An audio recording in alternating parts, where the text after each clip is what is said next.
प्रिय भाइ बहिनीहरू, केही दिन अघि मैले एउटा स्टाटस मार्फत मेरा विरुद्ध गरिएको दुष्प्रचारको बारेमा आफ्ना कुरा राखेको थिएँ।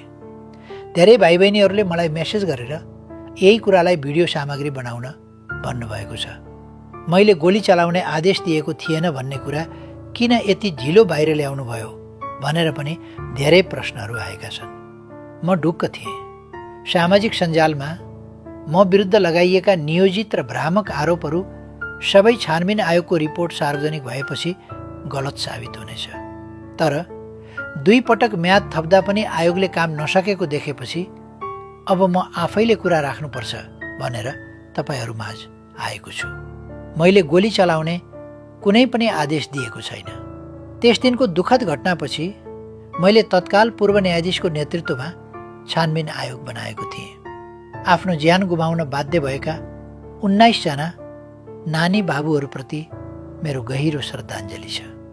त्यो पीडा आजसम्म पनि मसँगै छ। भाद्र 23 गते माइती घरमा बिहान सुरु भएको जेनजी प्रदर्शन शान्तिपूर्वक भयो।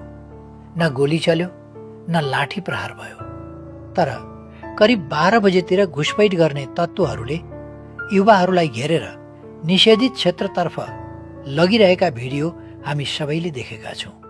आयोजकहरूले बारम्बार घुसपैठ भयो घर फर्क्यौँ भनेर जेनजी युवाहरूलाई आग्रह गरिरहे।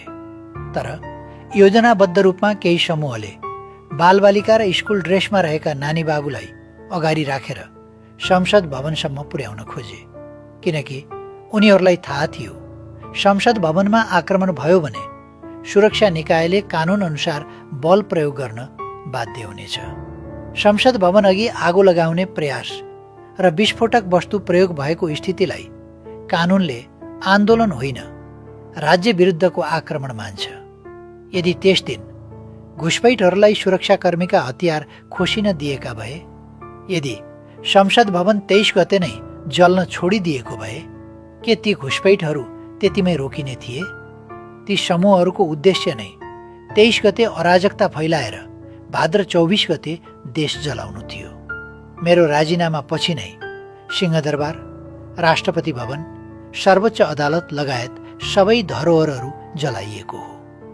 भाइ बहिनीहरूलाई थाहा छ, संसारको जुनसुकै देशका प्रमुख संवैधानिक अङ्गका कार्यालय रक्षाका लागि सुरक्षाकर्मीले 24 घण्टा हतियारसहित कम ब्याट पोजिसनमा उभिएको हुन्छ।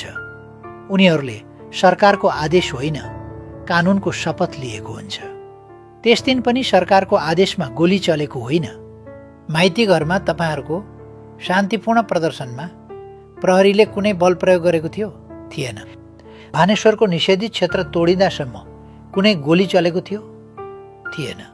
बालबालिकाहरूलाई घेरेर उनीहरूले यस्तो ठाउँमा पुर्याए जहाँ कानुनले स्वतः गोली चलाउने आदेश दिन्छ। पहिला बानेश्वर चोक पुर्याएर आगजनी गर्न लगाए। यो जेनजीहरूको कार्यक्रम नै थिएन। उनीहरू यस्तो अराजकता सोच्न पनि सक्दैनन्। प्रहरीले भिड नियन्त्रण गर्न सामान्य बल प्रयोग गर्दा पनि नभएपछि रबरको गोली चलायो। तर भिड यतिमै रोकिएन। स्कुले नानीहरूलाई अघि सारेर ती अराजक तत्त्वहरूले चारैतिरबाट संसद भवन आक्रमण गरे अनि गोली चल्यो।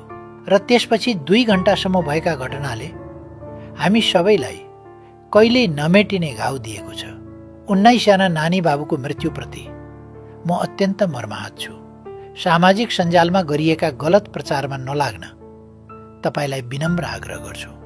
अन्त्यमा एउटा आग्रह गर्न चाहन्छु। विध्वंसको सुरुवात भाद्र 23 गते 1:30 बजेदेखि नै भएको हो। माइती घरमा शान्तिपूर्ण प्रदर्शन गर्न डाकिएका हाम्रा नवयुवाहरूलाई संसद भवन जस्तो संवेदनशील र कानुनले नै बल प्रयोग गर्न बाध्य पारेको क्षेत्रतर्फ कसले र किन पुर्यायो? यो प्रश्नको पनि जवाफ खोज्नुहोला।